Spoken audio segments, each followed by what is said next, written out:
এরকম আজ সোমবার 17 ফাল্গুন 12 রমজান 2 মার্চ বাংলাদেশ বেতার রাজশাহী স্থানীয় সংবাদ পড়ছি উম্মে সালমা।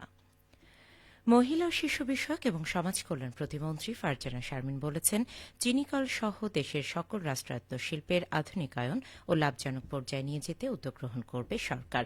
প্রতিমন্ত্রী গতকাল নাটোরের গোপালপুরে অবস্থিত নর্থ বেঙ্গল চিনিকল শ্রমিক ইউনিয়নের নবনির্বাচিত পরিষদের শপথ গ্রহণ অনুষ্ঠানে প্রধান অতিথির বক্তব্যে একথা বলেন। প্রতিমন্ত্রী বলেন, চিনিকলকে লাভজনক পর্যায়ে নিয়ে যেতে সকল পক্ষকে দক্ষতা ও দায়িত্বশীল ভূমিকা পালন করতে হবে।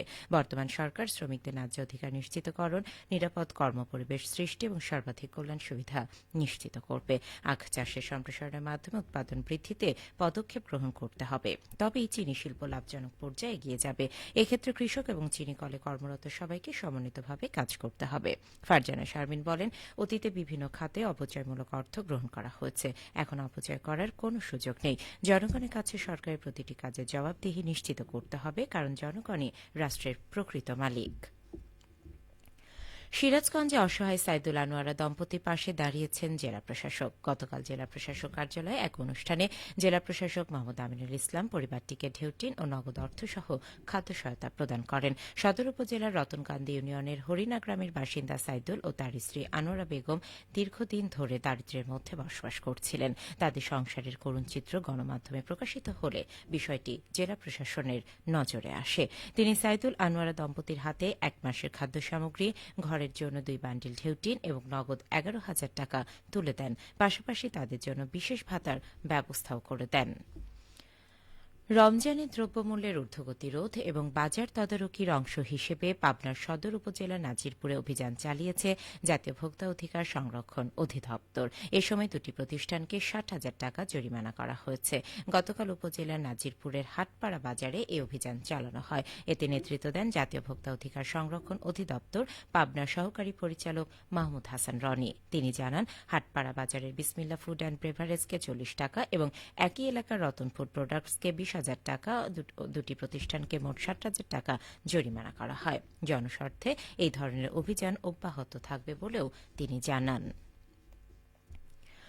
নাটোরে বোরো ধান আবাদে ব্যস্ত সময় পার করছেন জেলার কৃষকরা। চলতি বছর জেলায় 57,585 হেক্টর জমিতে বোরো ধান আবাদের লক্ষ্যমাত্রা নির্ধারণ করা হয়েছে।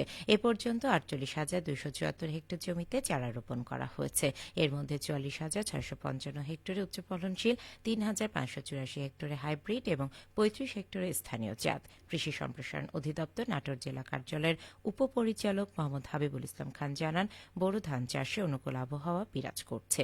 বিগত সময়ে ধানের উচ্চ মূল্য প্রাপ্তি, চাষাবাদে সকল উপকরণের সহজলভ্যতার কারণে কৃষকরা ধান চাষে আগ্রহী হয়েছেন। কৃষি বিভাগ কৃষকদের প্রয়োজনীয় পরামর্শ, প্রণোদনা এবং প্রযুক্তি সহায়তা দিয়ে যাচ্ছে।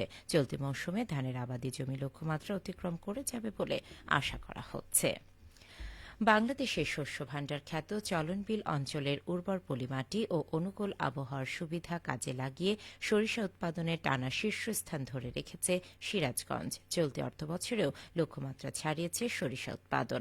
জেলা কৃষি সম্প্রসারণ অধিদপ্তর সূত্রে জানা যায়, চলতি অর্থবছরে জেলায় 90,550 হেক্টর জমিতে সরিষার আবাদ হয়েছে। তাড়াশ, উল্লাপাড়া, শাহজাদপুর ও বেলকুচি উপজেলার বিস্তীর্ণ মাঠ জুড়ে এই সরিষার আবাদ হয়। জেলায় 1,46,000 টন সরিষা উৎপাদনের লক্ষ্যমাত্রা নির্ধারণ ছিল। উৎপাদন হয়েছে প্রায় 1,54,000 মেট্রিক টন সরিষা। পাশাপাশি চলতি মৌসুমে 258টি প্রতিষ্ঠানের মাধ্যমে 4,04,000 কেজি মধু সংগ্রহ করা হয়েছে, যার বাজার মূল্য প্রায় 14 কোটি টাকা।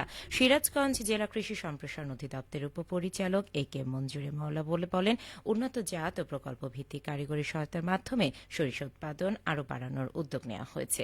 দেশের ভোজ্য তেলের চাহিদা মেটাতে এবং আমদানি নির্ভরতা কমাতে এই উৎপাদন গুরুত্বপূর্ণ ভূমিকা রাখছে। সবশেষে আবহাওয়া। আজ সকাল 6টায় রাজশাহীতে তাপমাত্রা ছিল 19.5 ডিগ্রি সেলসিয়াস। এই সময় বাতাসে আর্দ্রতার পরিমাণ ছিল 95%। রাজশাহী পার্শ্ববর্তী এলাকায় আজ ইফতার সন্ধ্যে 6:10 এবং আগামীকাল সেহরির শেষ সময় ভোর 5:09। সংবাদ শেষ হল। আমাদের পরবর্তী স্থানীয় সংবাদ দুপুর 12:10।